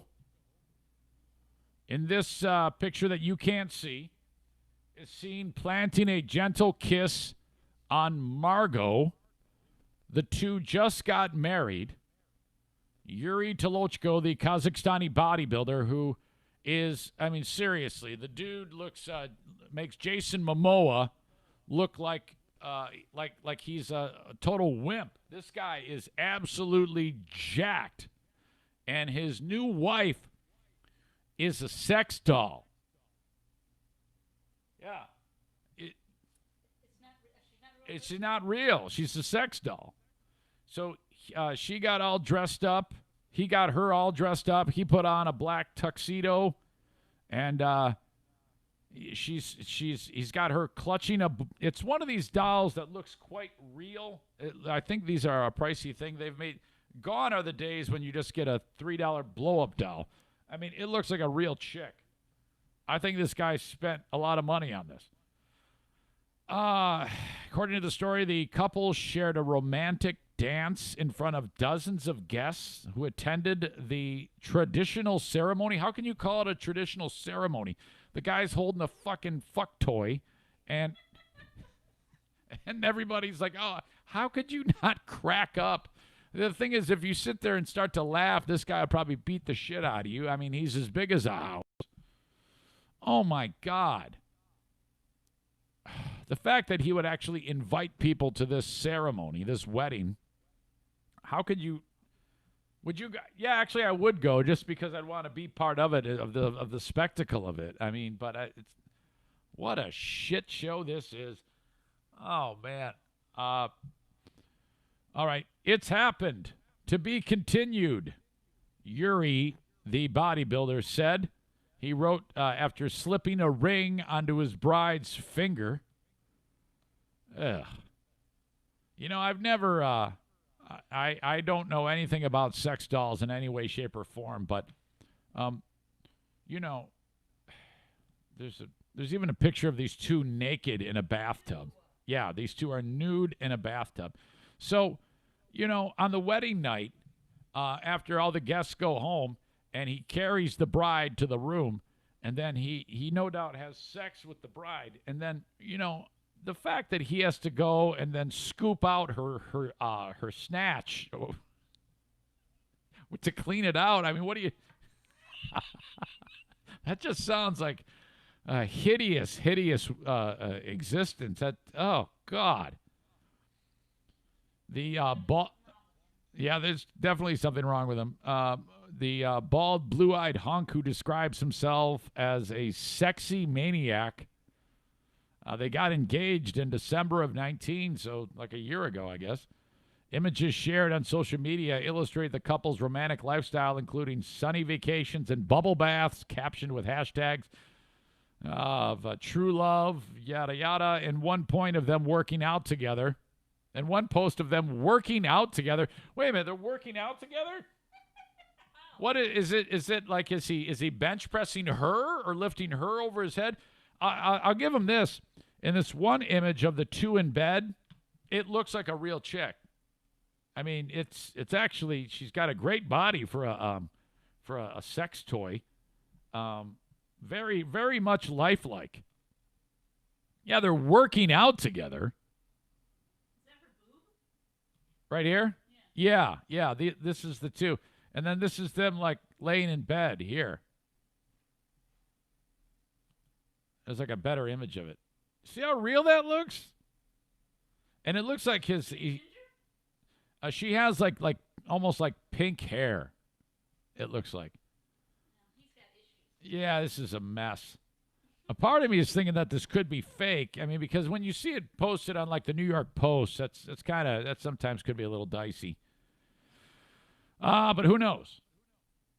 In one post of them working out together, Tolochko wrote, couples need to talk less and connect more. What? All right. With time and experience, Margot and I realized that it takes more than words to have a conversation. He added, your partner sure deserves the best, but they have to do their part. Well, what part is she doing? She's just laying there. She doesn't do a shit. This sick asshole.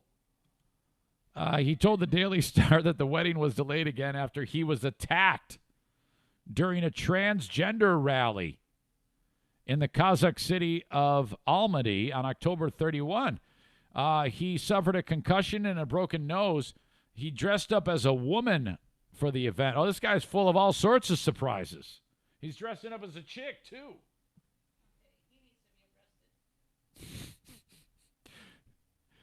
Diana just said he needs to be arrested. Why? Why? Because he's dressing up as a chick?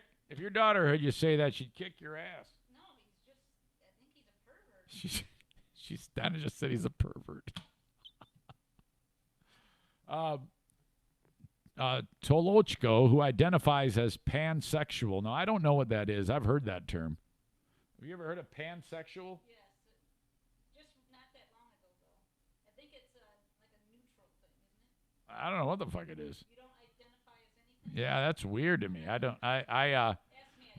Pansexual is the type of thing that if somebody who knows something about it then explains it to me, I still don't know what the hell is going on.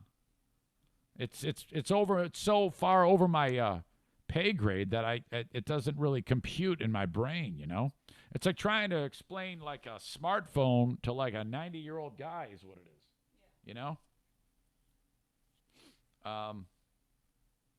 Our story turns me on much more than sex itself. He added he also enjoys BDSM, which is, I believe that stands for bondage, dominance, sadomasochism. Bondage, discipline, bondage and submission, sadism, and masochism. That's like when you like hurt people, or they punch you or something like that. Can you imagine if that's something that you discover and then you suddenly say, honey, I want you to donkey punch me, right? If you said to me, honey, I would, okay, right when you're right at the key moment of truth, give me a good donkey punch. He added that he enjoyed that. He says, I love being tortured. I can endure a lot of pain.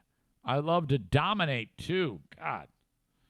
Margot is capable of what other people are not capable of, he said. Well, I guess, shutting up. According to the news outlet, the only requirements for a wedding to take place in Kazakhstan is that both consenting partners have to be a male and a female over 18 years old with no mention of whether dolls are included.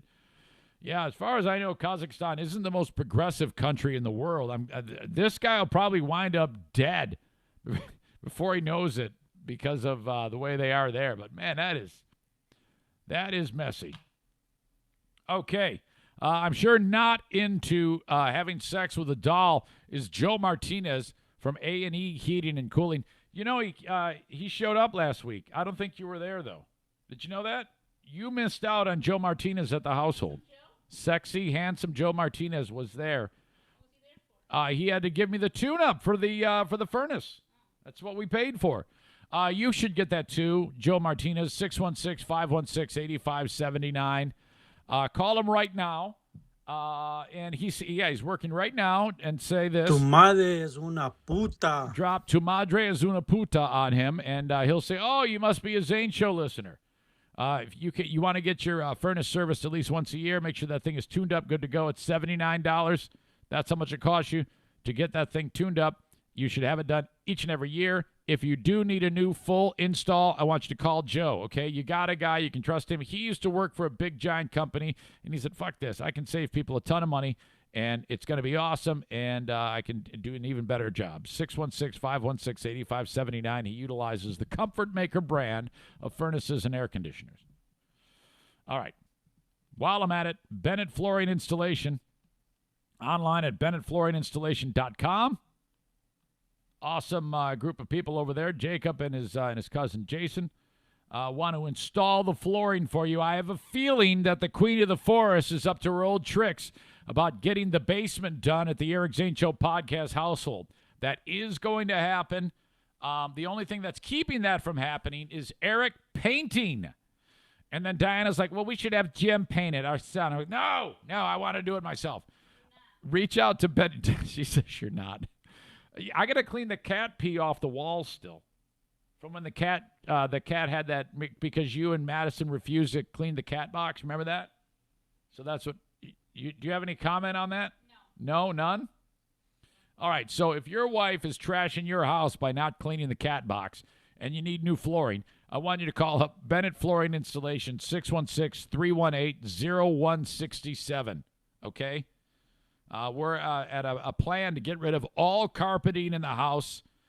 He can install carpeting, too. He does that for you, too. But, I mean, if you're like me and you have pets, oh, my God, what are you doing? Get rid of that shit. Trust me. Ben said this on the podcast the other day, on the Ben and Eric Patreon podcast. Ben said, yeah, our cats never peed on the floor. And Jacob said he laughed his ass off. He almost had to pull over. He goes, I can show up with a special light and can show you exactly how many times your cats peed on the floor. Dum-dum.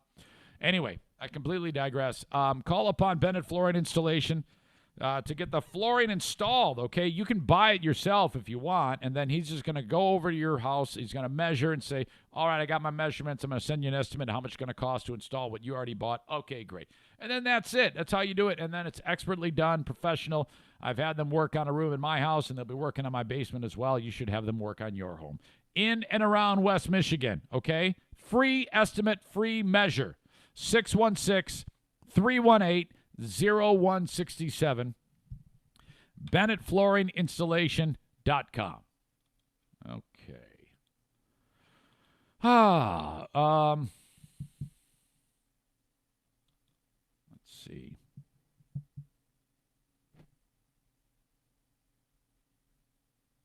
Sorry, I'm reading. Email eric@ericzaneshow.com. Eric, just wanted to wish you and your recipient, Jeffrey, a smooth procedure. Coming to you from right here in beautiful Oregon. This is David emailing in. Thank you, David.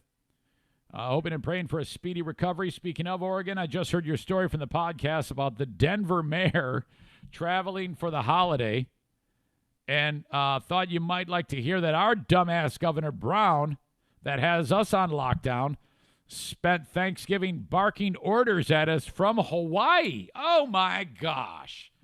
How is it that these people who I think are educated can have such be so short-sighted with these stupid decisions and the optics of this? And, oh, yeah, we're not going to get caught. That idiot was telling us we need to sacrifice spending time with our families, and her dumb ass is on the beach. Anyway, you're a badass, he writes, for donating your kidney to Dude, and best wishes on your recovery. Safe travels home. Cannot wait. Can't wait to hear the next episode, the next post-procedure podcast for updates and any funny shit that you do under sedation. LOL. Signed, David in Oregon. Deb writes, I'll be praying for you and and your friend regularly throughout the day tomorrow. Thank you. I appreciate that. The fact that you won't be with us on the podcast will be a great reminder. She writes, commit to the Lord whatever you do, and he will establish your plans. Proverbs 16:3. So that's what? Chapter 16, verse 3? That's how you read that on the Bible? Yeah. Have you ever read the Bible? No, but I brought it with me, the Catholic Learning Sheet. I have never read the Bible. I always run out of steam. I always like... We have to read John. We have to start with John, chapter 1 today, because it's about, I think it's about the Christmas. I can't hear you. Okay, I got the song. Are you ready? You'd have to come over here. No, I don't want to sing. You have to. It's way distracting. We cannot hear it. You actually have to come over here. You got this song. Want me to sing it for you? You can do whatever you want. You can do whatever you I'll want. just say it. You can do whatever you want.